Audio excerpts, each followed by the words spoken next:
For people, physical reflections are a consistent reminder that the body that is given to us weathers with age and time.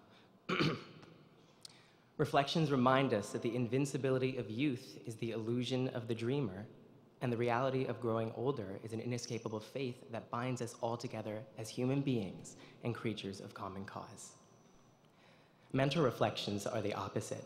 Mental reflections allow us to glimpse into our infinite past, forever suspending our most tantalizing thoughts and our deepest desires.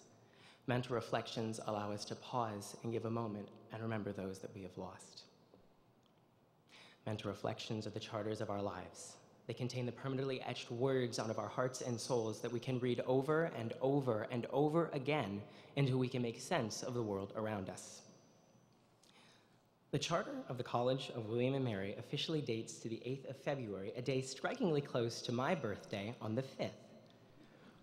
When I sit down and think about the Charter and what it means for all of us sitting here, I like to imagine that exactly 299 years before I was born, William and Mary was going through its own incubation period, with the thoughts and dreams of grand thinkers and learners prepared to be written into being.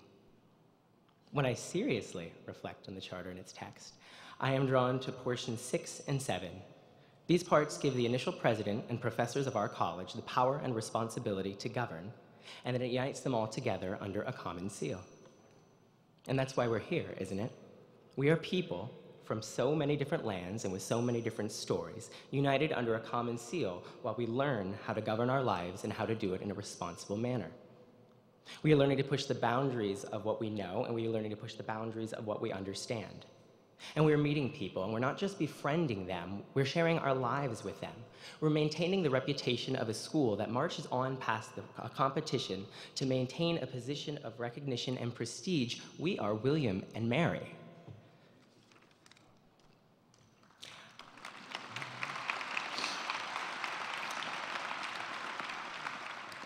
Our original charter, the very old document, was lost sometime around the American Revolution.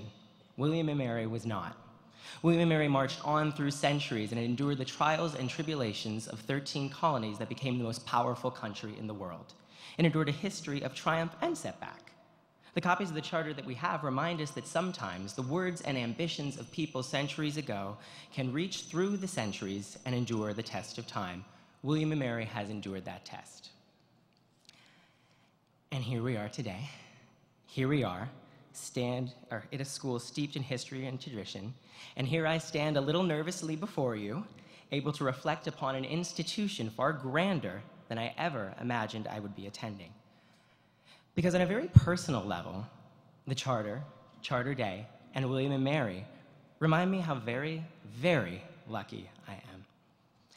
Today I am reminded that I am the first person in my family of 23 first cousins and 10 second cousins and a lot of other people to go to college, and that I'm attending what has been called the best college in the galaxy.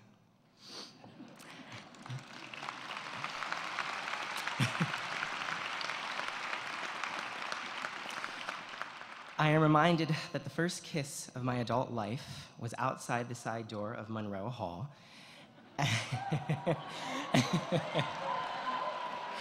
And even better, that the man that I kissed in the shadow of Monroe Hall is the man that put a ring on my finger and I'm engaged to and I'm going to marry. That's right.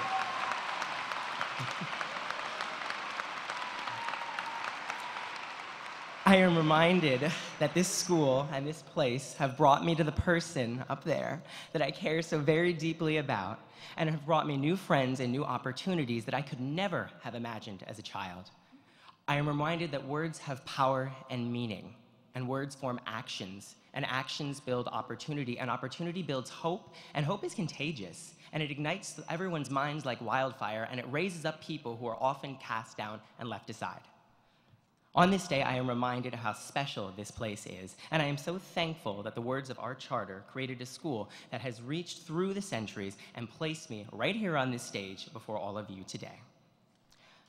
One day, when I look in the mirror and the inevitably older, more weathered, just as tired-looking person looks back at me, I'm going to be able to smile with my teeth, hopefully,